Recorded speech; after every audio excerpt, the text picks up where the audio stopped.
सब ब्रह्म से विराट रूप है और साथ साथ ब्राह्मण से भी जुड़ता है। जब ब्राह्मण हूँ मैं डरता था जब सतीश भाई कहते तो ब्रह्म सत्य है तो मैं सिहर जाता। तो इस वाक्यांश में मैं ब्रह्म की जरूरत नहीं समझता था। वो शब्द में अंतर्निहित शब्द हत्या ही ब्रह्म हत्या।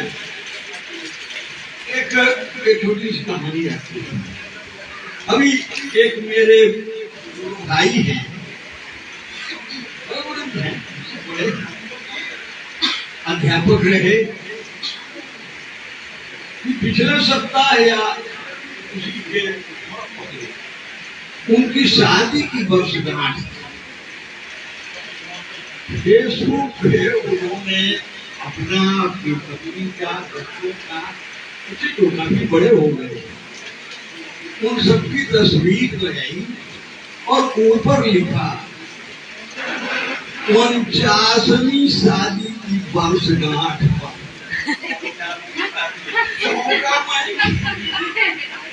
49वीं शादी 4 पर तो मौलाना भाइयों को भाजपा जीने नहीं देना चाहिए। आई पहली की 49वीं शादी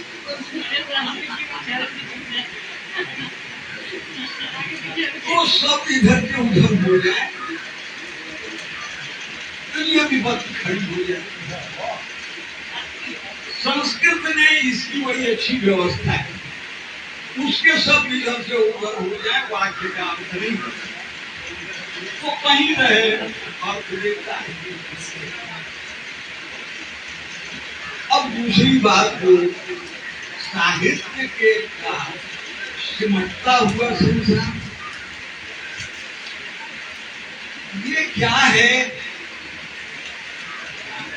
मुझे लगता है ये बड़ा काम है साहित्य का। बड़ी पीड़ा से लड़ना है, बड़े ताप से आमना सामना होता है। जो इकबाल ने कहा हजारों साल नरगिस अपने बेनूरी को रुकी है और जैसे कोई साहित्य पैदा होता है। अब सिमटने के लिए क्या करिएगा, हम चिल्ला दें कि सिमट रहा तो आज ही रामचरितमानस को लिख देगा, क्या नहीं होता है। बड़े ताप से गुजरना पड़ता है, समय बचता है कवि को और समय ही काल ही कविता भी रच पाता है। कविताएं लिखी जा रही हैं, यह कह के कवियों को साहित्य न किया जाए, रचें, वो अपना काम करे। छांटता है काल और तमाम हमारे जैसे कवि दरकिनार हो जाते हैं, पता नहीं चलता वो पैदा भी हुए। कोई एक नाम बचता है, कोई 2 नाम बचते हैं, वो काल सिमटा देता है और कोई क्या करेगा। अच्छा लिखे बुरा लिखे, रचे जो उसके हृदय की प्रतीति है वो कहे और उसे हतोत्साहित करने की जरूरत मैंने। बहुत सुखद लगा आपके बीच आकर सतीश जी को सुनना।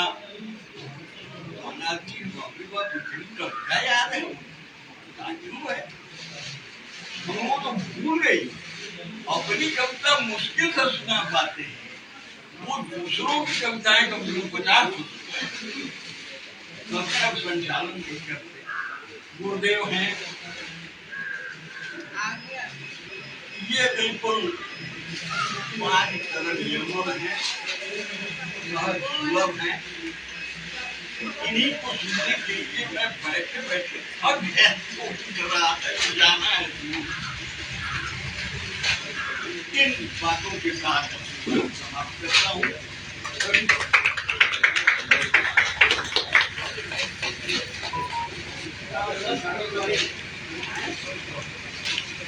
आज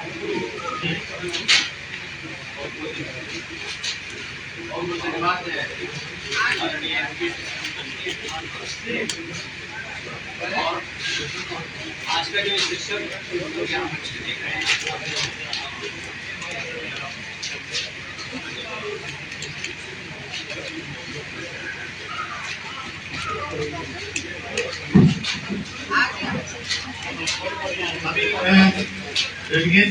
ने अपना वक्तव्य दिया। मुझे याद है कि वो 2020 का पोस्ट था और एक कब था पंजाब मेंशन नहीं करना चाहिए, लेकिन आप सही थे और वो सार्थक संवाद हुआ था, उसका विवाद का संवाद में हुआ था और इसकी अच्छी निष्पत्ति हाथ में था, मैं जाना था। और मैं इसके बाद आमंत्रित कर रहा हूँ आदरणीय पंडित विदुधर मिश्र जी को कि वे मंच पर आए और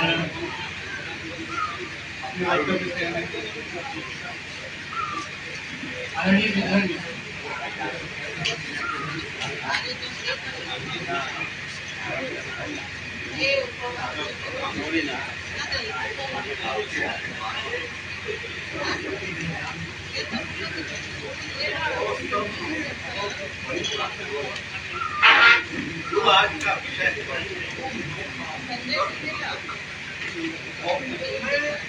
माइक काम नहीं कर रहा है।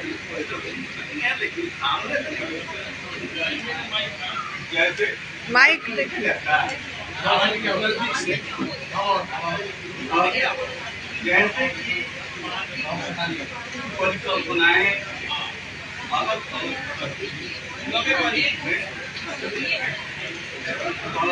एक सनातनी परिकल्पना है की मृत्यु के बाद इस्लामी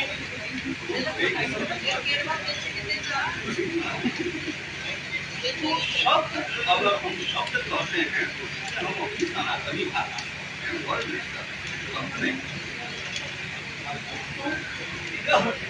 शब्द जो है क्या भी की जाएगी, लेकिन एक समस्या है जैसे एक पार्टी को खरीद रही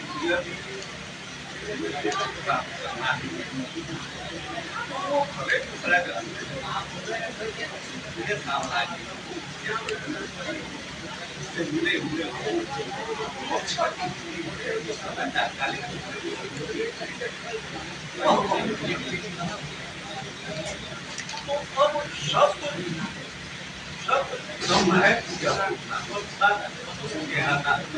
मानी गई है, तो अब इसकी हत्या है।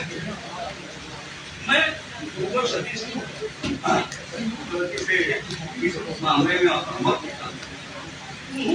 हमको क्या बताया हत्या, उन शब्दों का प्रयोग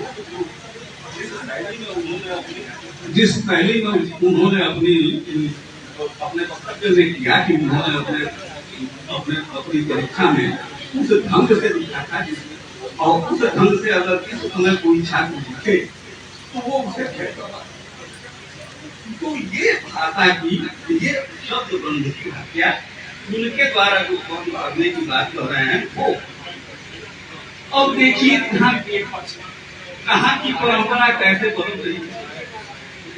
इन साहित्यों की रचना में, इन शब्दों की सर्जना में कितने और जो हमारा हिंदी शब्दकोश है उसके निर्माण में कितना समय लगा है, कितना सामग्री जमा की, और वो सारी चीजें बेटा वही हाल है कि अभी जो नदी में पत्ते हुए पत्थर आ रहे हैं हमारे लिए, तो दूसरा आएगा नहीं। यह भावनाएं जहाँ तक शब्द ब्रह्म की हत्या वही, और ये भावनाएं हमारे देश में निरंतर बदलती रही दूसरे परिवेश में आके, और उस ढंग से जो रचनाएं और ये कारण है जो आपने लिखा साहित्य का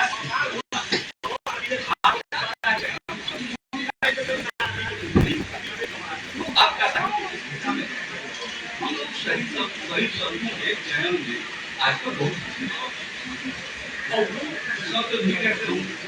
अब जैसे कि एक उदाहरण मैं हमको एक शब्द है शाखा, एक शब्द है शाखा, दोनों से और सभी से एक कंगनी उसकी खोल दी गई और वो ज्यादा प्रस्तुत हो गया। वो लंगड़ा ज्यादा चल लगाई चार हाथ वाले थे, शाखा से ज्यादा प्रस्तुत शाख हो गया। तो इस तरह से भाषा का परिवर्तन कई लोगों को स्वीकार तो। और दूसरी बात क्या है कि मान लीजिए वो शब्द को मर गया और उसका पार्थिव शरीर जो है 11 खंडों के शब्दों को भरा पड़ा है। जो भाषा में साहित्य की रचना की दूसरी भाषा खो जाएगा। अभी हम लोग तो नहीं समझ पाते हैं। थोड़े दिनों में हम लोग छायावाद रचनाओं को नहीं समझ पाएंगे और उसके आगे फिर भाषा खप जाएगी। मेरा यह आग्रह है कि भाषा के सामने भी और अपने ऊपर देवों के सामने कि भाषा बदलिए, इतना ख्याल रखिए कि भाषा खुल जाएगी। अगर उसको आप संजीवित नहीं कर पा रहे हैं तो मैं इतना ही करते अपनी बात में। बहुत बहुत धन्यवाद पंडित दस्तीश जी। और आपने इस विमर्श को एक नई ऊंचाई दी। आपने एक बड़ा ही सुंदर पक्ष रखा आपने, और विमर्श ऊंचाई पे पहुंचती है तो सुनने में और कहने में भी एक अलग आनंद आता है। 2008 की एक घटना है। कवि केदारनाथ सिंह जी की घटना छवि की शाम पागल की जो छवि जो इस शीर्षक से मेल खाती है, उस सब इसकी चर्चा में होगा। भागवत के नवंबर अंक में वो जब रचना छपी तो केदारनाथ सिंह स्वयं भी एक किसान परिवार के रहने वाले हैं, उत्तर प्रदेश रहने वाले थे। और उन्होंने एक पत्ती 4 पत्तियां उसकी जो शुरुआत की थी कि मैं उस अधेड़ किसान को देखता हूँ जिसकी कमर झुकी हुई है गुरुत्वाकर्षण के सिद्धांत के अनुसार। तो जब ये पत्तियां जो केदारनाथ सिंह से हम लोगों के थोड़े से व्यक्तिगत संबंध भी थे, एक बार हमारे वो घर आए थे और उन्होंने उनका नदी कहती है तो बड़ा बहुत प्रशंसा की थी उसे। और उन्होंने अपना एक लिखा था छोटा सा कि अंजलि की कविताओं से हमेशा तो उनके कुछ सभा भाव भी था। लेकिन जब मैंने इस शब्द को देखा कि ये किसान का लड़का 2008 में जब भारत में सबसे ज्यादा किसान आत्महत्या कर रहे थे और उस समय जब यह लिखता है कि गुरुत्वाकर्षण के सिद्धांत के कारण एक किसान की कमर झुकी पड़ी है, तो निश्चित रूप से केदारनाथ सिंह जी का कद हम लोग के सामने खड़ता है। और मेरे विचार से वो शब्द जो है वो शब्द की ब्रह्म हत्या है। और न्यूटन ने भी नहीं सोचा होगा कि हमारे आने वाली पीढ़ी हमारे सिद्धांत को इस रूप में यह एक और बात मैं बताऊंगा, क्योंकि मार्क्सवादी अनुसार की समिति में रहा हूँ, नामवर सिंह की बात लेकर विमर्श को आपने ऊंचाई दी है, इसलिए मैं इस प्रश्न को आप सबको के समक्ष रख रहा हूँ। नामवर सिंह जी ने अपने जीवन में 2 बड़े काम किए। उनको तो धूमिल का लठैत कहा जाता था, क्योंकि धूमिल के लठैत।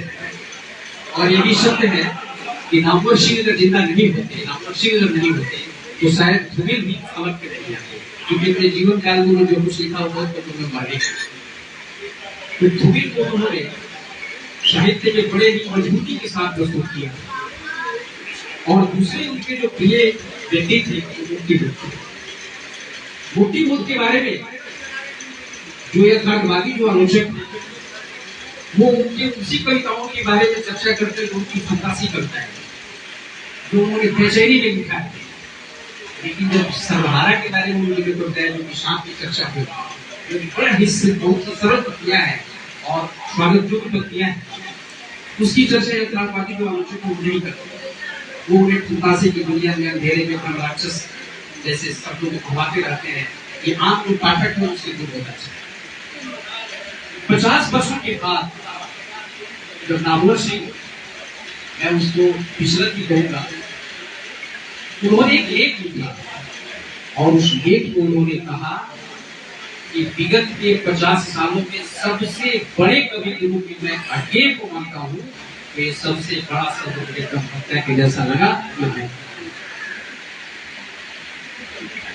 तो ये कुछ ऐसी बातें हैं जो शब्द जो स्वयं में सृजन है और ब्रह्म को बिल्कुल सृजन का प्रतीक भी मानते हैं। आप सब तो विद्वान यहाँ बैठे हुए, तो अगर शब्द की जो सृजनात्मक क्षमता है उसको सही अर्थ में प्रयोग अगर न किया जाए तो यह कहना कि उसकी ब्रह्म हत्या हो रही है बड़ी विचार से जायज है। और यह शायद यही कारण है कि हमारा जो साहित्य है उसका जो विस्तार होना चाहिए, जो समृद्धि होनी चाहिए, वह शिखर की तरफ जा रहा है। हम सबने जो इस विषय रखा था यह उस की तरफ जा रहा है, यह स्वागत का कदम है। और अब मंच इसकी प्रस्तुति के लिए मैं आमंत्रित कर रहा हूँ केशव भारद्वाज जी के लिए और सरदार जी की को आजीत।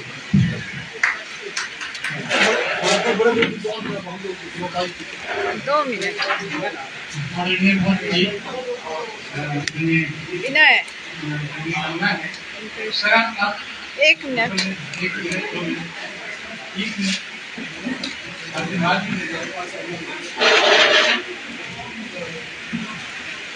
बड़े बड़े विद्वानों को पूछ रहे हैं, खड़ा होना हम इस विषय में विचार कर सकते हैं। बस इतना ही कहेंगे जो विषय ब्रह्म हत्या और साहित्य शुद्धता देता है। तो मैं अभी जो साहित्य का जो क्षमता है वो बहुत गिरा सकता है और हम लोगों का बहुत जो है बहुत ही ज्यादा इतनी ज्यादा साहित्य लिखी गई है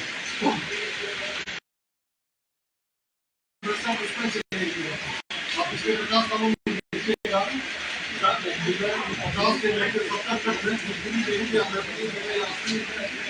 में कई भाषाओं में देखिएगा बहुत ही कम लिखा गया, लेकिन उसके बाद हम सब एक भाषा के पक्ष लिखते। अब साहित्य से जो बात है, अब साहित्य में आप किसको मानते हैं? हिंदी साहित्य हम विमर्श से हिंदी में हो रहा है, हिंदी साहित्य माने अस्सी माने।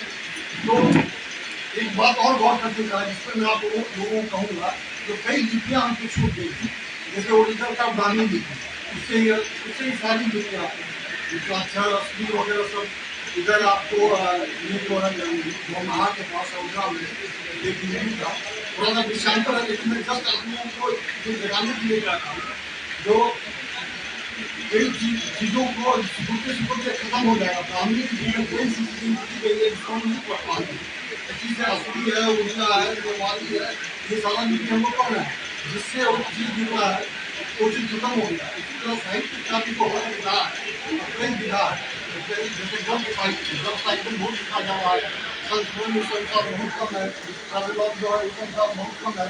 तो हमें जो भी विद्वान जब है उनको समावेशी रूप से चलना चाहिए और साहित्य के हर क्षेत्र को जिसकी कोई चर्चा नहीं है जो भी नाम है उसमें भी मेरे ख्याल से उसको ध्यान देना चाहिए। दूसरी बात तो नया आदमी अगर इस क्षेत्र में आता है उसको आपको प्रोत्साहन दीजिए, क्योंकि अगर नया आदमी आएगा ठीक है उसमें भाषा का स्तर दिया जाता है, भले भी देखिएगा पौराणिक भाषा है, जब पौराणिक को प्रयास में जा दिया है उसकी भाषा अलग होती है, शास्त्रीय भाषा होती है, जैसे इंग्लिश में करते हैं शब्द में होता है, हिंदी को वो भाषा नहीं होगी, लेकिन जैसे भी अगर वो भाषा में लिखेगा तो चल सकती है। और वही है भाषा, वो भाषा क्या है हम अपनी बात दूसरे तक पहुँचा सकते हैं, वही बात है। अब उसको में जवाब बोलना जाते हैं खत्म हो जाएगा, पुराना भी देखिएगा उनकी भाषा कैसे होगी, हम लोगों से दूर होगी। ब्राह्मण क्या बोलता था अभी भी पूजा पाठ कोई समझता है, शादी में क्या होता है क्या नहीं बनाता है कोई नहीं समझता है। भाषा वही वो आदमी के बीच में समझ तो हमारा भाषा जिंदा रहेगा, तो साहित्य भी जिंदा रहेगा। साहित्य का कोई शिकुर नहीं रहा, साहित्य बहुत बड़ा हो रहा है और मैं देख रहा हूँ आदमी इतने भी बड़ा संपादक हैं साहित्य जगत इतना ज़्यादा जागृत है, इतने ज़्यादा लोग 11 बजे से लेकर अभी तक अनुवाद करते हैं, ये तपस्या और हमने घर वाली जगह पे मैं ज़्यादा समय नहीं लूँगा तो आप सब लोगों को पुनः आप सब लोगों को धन्यवाद देता हूँ आपको मुझे मौका दिया। हाँ धन्यवाद सर।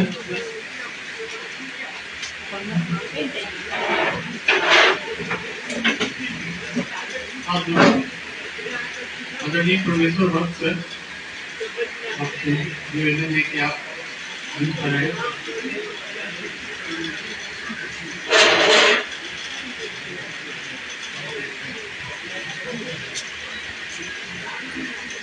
आज के इस पारंपरिक कार्यक्रम में उपस्थित सभी विश्वजन, हम लोग देर से पहले विमर्श में लगे हैं और यह दिन भी निश्चित रूप से सब सिंधु की तरंगों में टूटने डूबने के दिन है। और विषय या ब्रह्म हत्या, शब्दों की ब्रह्म हत्या करने के पहले मैं आज के इस कार्यक्रम को थोड़ा सा कर देना समझता हूँ। विरासत को बचाना तो एक बड़ी बात और गंभीर समस्या वही है, लेकिन अपने आप को बचाकर रखना भी अब एक बड़ी समस्या। इस तरफ सत्यम शिवम का बोर्ड है और इस तरफ क्षितिज के मार्फत दो पुस्तकों के लोकार्पण, यानी डॉक्टर अजय कुमार ओझा जी और डॉक्टर सुप्रिया ओझा जी, दोनों भाई बहन पुत्र अपने पिता की विरासत को लेकर सामने हैं। ओझा जी की 3 पुस्तकें उसमें हैं, 2 पुस्तकें डॉक्टर अजय कुमार जी की, और इधर पति की विरासत स्वर्गीय डॉक्टर बलराम मिश्र जी की साहित्यिक विरासत को यह परिवार संजोते हुए संवर्धित करते हुए आगे। ऐसा संयोग या सौभाग्य कम परिवारों को मिला है जहां पीढ़ी दर पीढ़ी साहित्य की सेवा अनवरत चली। जैसा कि कभी डॉक्टर सुशीला जी से चर्चा क्रम में पता चला था कि डॉक्टर परशुराम चतुर्वेदी जी जो हिंदी संत साहित्य के एक प्रामाणिक विद्वान थे, उनके नाना वगैरह के शायद माँ के मामा थे, माँ के अपने मामा और अपनी मामा अपने माँ के मामा, तो वह परंपरा उनके साथ आई है। यहाँ डॉक्टर बलराम मिश्र जी से उनका और दूसरी तरफ उनके पिताश्री प्रोफेसर रविन्द्रनाथ ओझा जी जो हिंदी, अंग्रेजी, संस्कृत और भोजपुरी के ख्यात लब्ध विद्वान थे और जिनका विपुल साहित्य है और खासकर ललित निबंध के क्षेत्र में उन्होंने ऐतिहासिक कार्य किए। उस समय प्रकाशन की उतनी सुविधाएं नहीं थी जितनी की आज है। जो सामाजिक माध्यम है, फेसबुक, इंस्टाग्राम, ब्लॉग, ये उस समय उपलब्ध नहीं थे और प्रकाशकों की संख्या भी बहुत सीमित थी, इसलिए बड़े बड़े विद्वानों की भी पुस्तकें प्रकाशित नहीं हो पा रही थी। आज जगह जगह यह सुविधा है, यानी सोशल मीडिया से लेकर और प्रिंट मीडिया तक वह उपलब्ध है। तो यह एक बड़ा ही सुखद और सौभाग्य का विषय है कि वर्ष के इस ग्रीष्मकाल और ग्रीष्म अवधि में प्रतिवर्ष यहाँ यह साहित्य समागम होता है और इसमें डॉक्टर अजय कुमार जी अपने पितृपक्ष की विरासत के साथ अपनी बहन की जो पारिवारिक विरासत है उसकी सुरक्षा में भी लगे हैं। इसलिए मैं सर्वप्रथम इन दोनों को इसके लिए बधाई भी देता हूँ और उनका आभार भी मानता हूँ। आपने मुनव्वर राना की इस बात को कायम रखा है कि हम ही थामे रहे गिरती हुई दीवार को, वरना सलीके से बुजुर्गों की निशानी कौन रखता है, तो आपने उसको कहा। आज का जो शीर्षक है शब्दों की ब्रह्म हत्या और साहित्य का सुविधा सुधार, क्योंकि मैं कुछ प्रतिबद्ध हूँ भागने के लिए, समय कम है, आपने जो बहुत सारी बातें कही हैं उन्हीं में तो सात की बात मैं भी कहता हूँ। शब्द को हमारे यहाँ ब्रह्म कहा गया और शब्द का निर्माण जो है वह ध्वनि और अक्षर के माध्यम, अक्षर नहीं नष्ट नहीं होने वाला। आकाश भी शब्द होने वाला है और वह भी शब्द को धारण किए रहता है। कहा जाता है कि जो शिव की डमरू से जो नाद निनादित हुआ और जो ओम ध्वनि निकली, उसी ओम ध्वनि से इस पूरी सृष्टि की संरचना, यानी शब्द अनंत है, ब्रह्म अनंत है, ज्ञान अनंत है। इसीलिए जो शब्द साधक हैं उनको प्रजापति भी कहा गया है। प्रजापति जो दृष्टा होता है, जो सृष्टि करता है। अब बात रही ब्रह्म हत्या की, तो हम अव्यहा लक्षणा व्यंजना शब्द की जो 3 शक्तियों को जानते हैं। अगर ब्रह्म हत्या को सीधे अवधा में लें तो वहाँ उपपटांग सी बातें आ जाती हैं और ब्रह्म के अस्तित्व या ब्रह्म के अविनाशी स्वरूप से वो मेल नहीं बात करता। लेकिन हम अगर लक्षणा व्यंजना में लें, यानी शब्दों का अगर गलत प्रयोग हो रहा है, शब्दों का दुरुपयोग हो रहा है, वो शब्दों का अपव्यय हो रहा हो, तो साहित्य शास्त्र की दृष्टि से यह भी एक बड़ा दोष है। जो दुष्ट प्रयोग है या कहें कि वह अनुचित प्रयोग, जिससे बचना। तो शब्द का जो साधक होगा वह शब्दों के माध्यम से ज्ञान की साधना करता है और ज्ञान जो है वही तो ब्रह्म स्वरूप, जो जिसको ज्ञान प्राप्त हो जाता है वह ब्रह्म को जान लेता है। कबीर ने एक बात कही कि शब्द शब्द सब कोई कहे, शब्द शब्द हर कोई कहे, शब्द के हाथ न पांव, एक शब्द औषधि करे, एक करे 100 घाव। यदि शब्दों का जो दुष्ट प्रयोग होगा, गलत प्रयोग होगा, तो ब्रह्म की हत्या का आशय वहां मैं समझता हूँ कि होता शायद। लेकिन हमारे अतीत का जो हमारा इतिहास है, पुराण है, साहित्य है, वह अपनी जगह। लेकिन वहीं पर साहित्य की यात्रा, साहित्य का कार्य 1 मिनट में।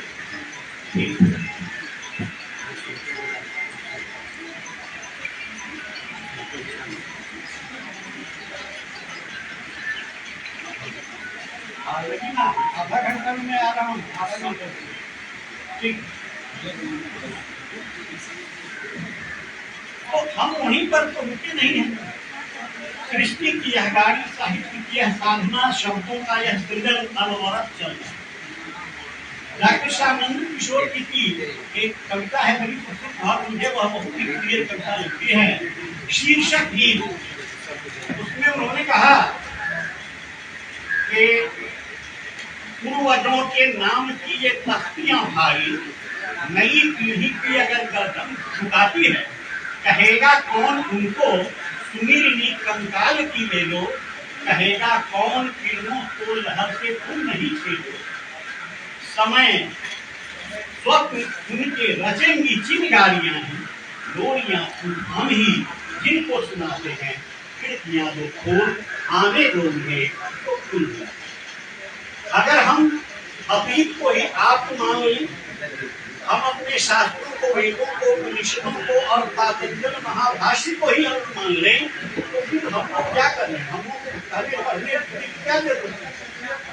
सृष्टि का यह विकास क्रम, साहित्य की साधना का यह क्रम अनवरत चलता रहेगा।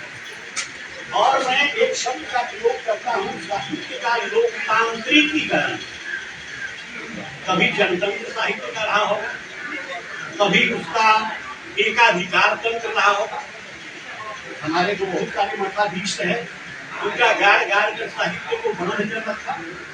मैंने उस पर एक टिप्पणी की थी, एक काव्यात्मक टिप्पणी कि कैद में डालो तो वाद की दीवार रचकर, मैं तुम्हारी काव्य प्रतिभा हूँ, मुझे आकाश विस्तृत चाहिए। तो निश्चित रूप से अगर हम विस्तार नहीं देंगे, आकाश नहीं देंगे, संवर्धन नहीं देंगे, तो जब लोकतांत्रिक ढंग से संवर्धन होगा तो उसमें विसंगतियां भी ज्यादा हैं, त्रुटियां भी ज्यादा हैं।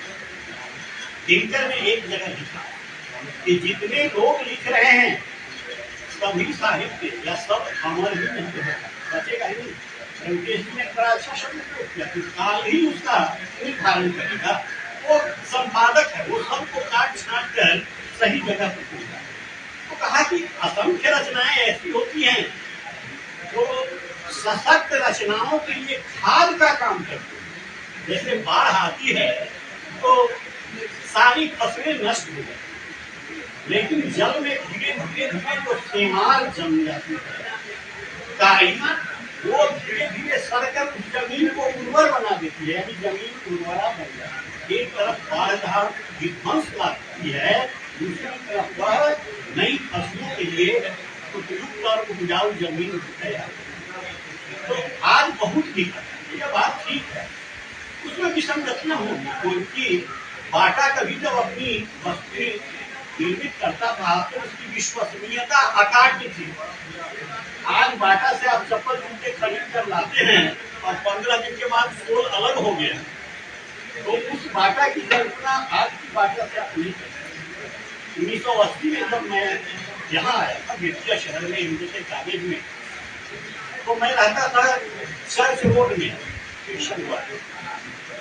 और इन लालटेन से लेकर और जहां तक जाइए हर मकान के आगे एक खुला बरामदा भी होता था। आज जरा आप चले जाइए, एक भी खुला बरामदा कहीं नहीं दिखेगा।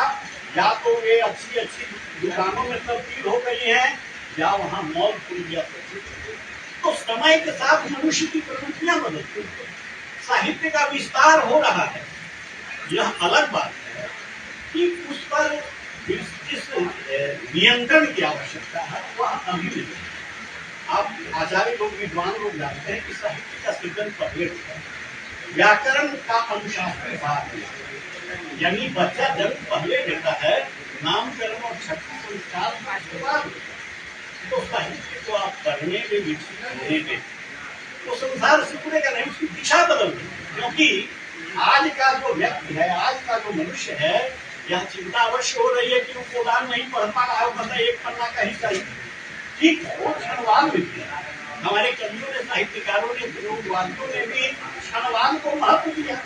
दिनकर ने कहा कि भविष्य की कविता जो होगी वह कवि गोष्ठियों की तस्वीर में रह जाएगी, वह कवि सम्मेलनों की कविता नहीं होगी, और वह मंत्रों की कविता, मनन करने योग्य कविता। ठीक है, उस मनन के भीतर से कविता बचेगी या मंत्र बचेगा, यह तो भविष्य की चिंता है। लेकिन जो नई पीढ़ी है उसके पास उसकी जीवन शैली बदल, वह उस शास्त्रोक्त शैली और उस महाकाव्य शैली में वो जीना नहीं चाहता। लेकिन एक बात है कि कविता की प्यास, शायद आप गोरख में कभी एक काव्य संग्रह, इनका गीत संग्रह गीत मरते नहीं, मैंने उसके साथ लिखा था।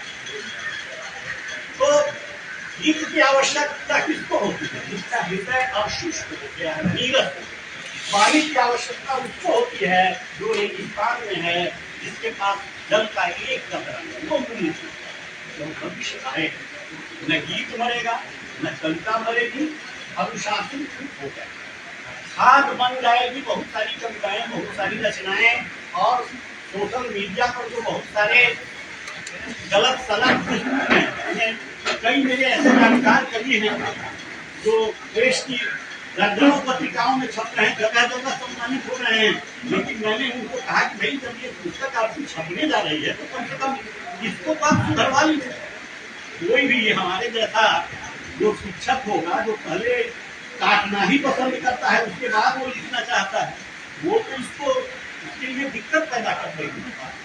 तो ऐसी बात है, जो लोग नहीं इसको समझेंगे उनकी कविताएं ऐसे ही कहीं उड़ जाएंगे, हवा में चली जाएंगी। इसलिए साहित्यकार को गलती है, क्योंकि वह प्रजापति है, वह शब्दों की साधना कर रहा है, और शब्दों की साधना ब्रह्म की साधना है, ज्ञान की साधना है।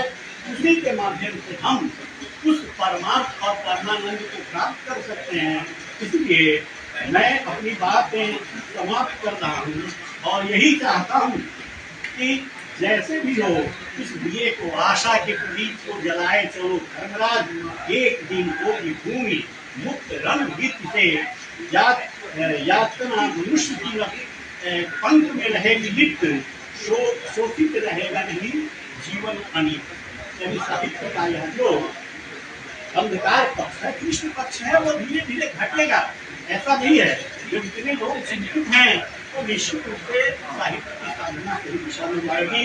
मैं अंत में डॉक्टर सुशीला ओझा जी को, जिन्होंने देर से कलम उठाई लेकिन इतनी दुरुस्त कलम उठाई है कि उनकी कलम रुकने का नाम ही नहीं दे रही है, और मैं समझता हूँ कि वर्ष में वे कई संग्रह तैयार कर देंगी।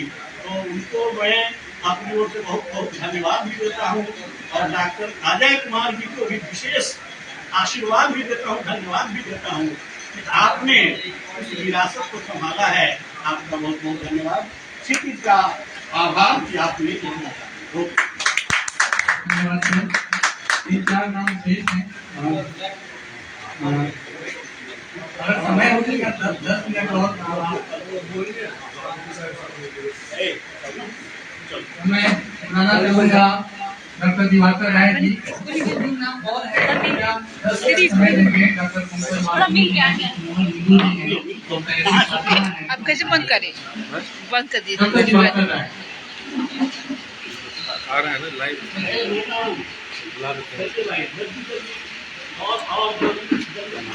बहुत धन्यवाद विनय जी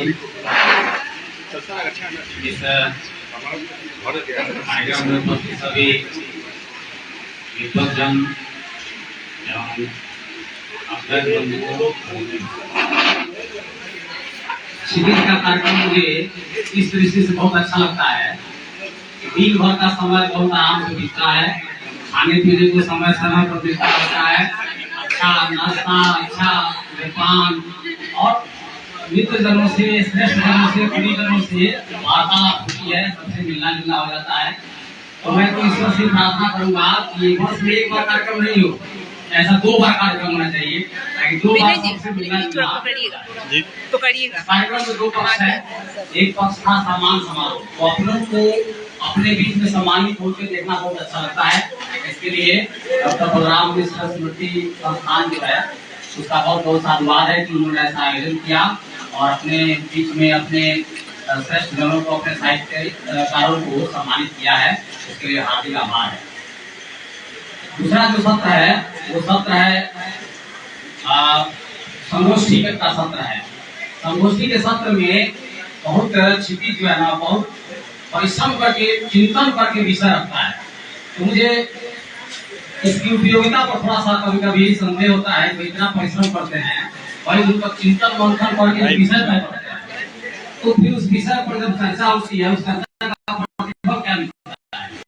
इतने यहाँ पर हम लोग बैठे हुए हैं, इसमें अगर 20 भी नए बच्चे रहते तो इस चर्चा को सुनते, उनके अंदर कुछ नई बात होती, नई जानकारी होती, तो इसकी एक बड़ी उपलब्धि होती। तो वही हम लोग सभी वही बौद्धिक विलास शब्द प्रचलित होता है, बौद्धिक विलास करते हैं, आपस में अपनी बात करते हैं, एक दूसरे को सुनते हैं और चले जाते हैं। तो मेरा आग्रह है कि ऐसी संगोष्ठियां जो कॉलेज के बच्चे आए, उसमें नया लिखने वाले, साहित्य का सृजन करने वाले बच्चे आए, तो ये ज्यादा उपयोगी होगा। और इसका एक पक्ष जिस पर मैं 2 मिनट अपना ध्यान आकृष्ट कराना चाहता हूँ आपको, साहित्य का सिकुड़ता संसार। कुछ व्यवहारिक पक्ष है, जिस व्यवहारिक पक्ष पर हमें ध्यान देना चाहिए। हम क्या कर रहे हैं साहित्य के लिए? रचना हम कर रहे हैं, लिख रहे हैं, बहुत अच्छी बात है। आज भी 7-8 पुस्तकों का लोकार्पण हो गया। ये सभी साहित्य की समृद्धि के लिए हम अच्छा कर रहे हैं, लेकिन ये इस साहित्य को पढ़े कोई, अगला बच्चा नई पीढ़ी का कोई पढ़े, इसके लिए हम क्या कर रहे हैं? ये एक विचारणीय विषय है। और हम कह रहे हैं साहित्य का संसार लाइब्रेरी में आके मैं वहाँ पुस्तकें पर्याप्त उपलब्ध कराऊंगा। अपने मन पसंद की पुस्तकें फर्स्ट हाफ में 3 घंटा पढ़नी है, फिर आपका भोजन वाला होगा, और फिर सेकंड हाफ में आपको 3 घंटा पुस्तक करनी है और उस पर अपना मंतव्य देना है। तो ये आयोजन मुझे बहुत अच्छा लगा। भाई नई पीढ़ी के लिए, नई पीढ़ी को उसको प्रोत्साहित करने के लिए, उसको साहित्य के प्रति लगाव पैदा करने के लिए कुछ तो करना चाहिए। तो हम लोग भी क्या, यहाँ पर अधिकांश शिक्षक हैं, कॉलेज के प्रोफेसर हैं, तो अपने कॉलेज में, अपने विद्यालय में ऐसा कोई 2 घंटे के लिए आयोजन कर सकते हैं। आपत्ति को भी पुस्तकें, ठीक है, मोटी पुस्तकें लोग 2 घंटे में नहीं पढ़ सकते हैं, तो पतली पतली पुस्तकें कुछ रख के 25-50 बच्चों से कहेगी कि आपको 2 घंटे इन पुस्तकों को पढ़नी है, तो निश्चित रूप से कुछ एक सकारात्मक परिवर्तन आएगा। तो केवल लिखना एक अच्छा पक्ष है, इसलिए सभी छात्रवाद के पात्र हैं, लेकिन लिखने के साथ उसका पाठक वर्ग भी विकसित हो और नए बच्चों में नए जो छात्र हैं, छात्रा है, उनमें रुचि उत्पन्न हो पढ़ाई के प्रति, पुस्तक पढ़ने के प्रति। ऐसा भी हम लोगों को प्रयास करना चाहिए। तो फिर हम लोग लिखते रहेंगे, किताबों का संचय बनता रहेगा, अलमारियां भरती रहेंगी और उसका कोई बहुत भावी पीढ़ी में बहुत अच्छा उसका रिस्पॉन्स हो जाने वाला है। तो मैं एक चीज आग्रह करूंगा कि ऐसा भी एक आयोजन हो, एक दिन का आयोजन जिसमें 100 बच्चों को बुलाया जाए कॉलेज के, और केवल 2 घंटे या 3 घंटे जो पुस्तकों को उपलब्ध कराए जाए वो पढ़ें और बाद में अपना विचार व्यक्त करें कि मुझे कैसा लगा। बहुत बहुत धन्यवाद। धन्यवाद। बहुत ही उपयोगी सुझाव हम फॉलो करने की कोशिश करेंगे। इसके बाद मैं आमंत्रित करना चाहूंगा डॉक्टर कुंदल वासनी जी आए। इसके बाद एक वारी और है जिन्हें 5 से 10 मिनट हमें समय है।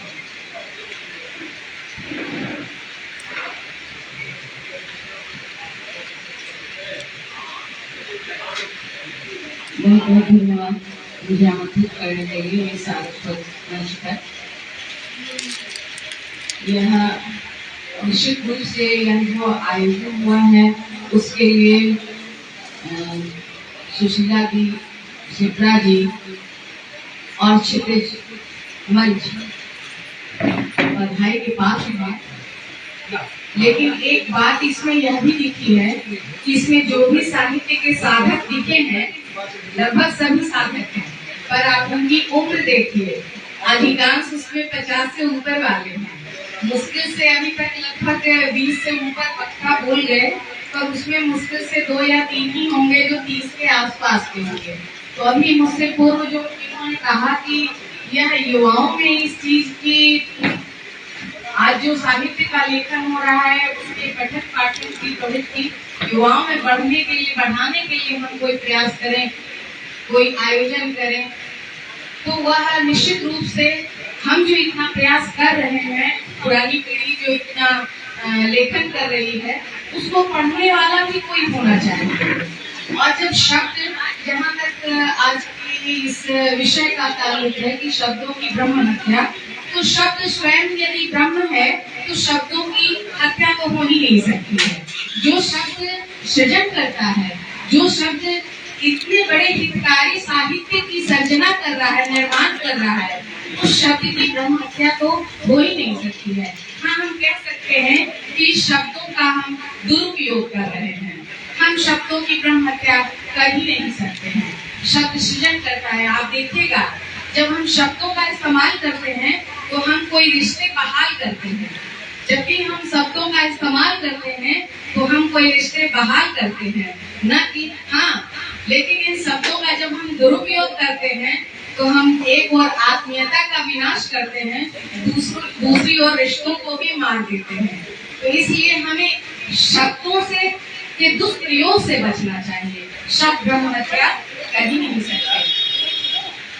जैसे शब्द ब्रह्म है, शब्द जगत है, शब्द सृजन है, शब्द ध्वंस है, शब्द पूर्ण है, शब्द अंश है, शब्द पीड़ा है, शब्द मरहम है, शब्द विनय है, शब्द अहन है, शब्द राग है, शब्द विराग है, शब्द में स्नेह की शीतलता, शब्द में क्रांति की आग है।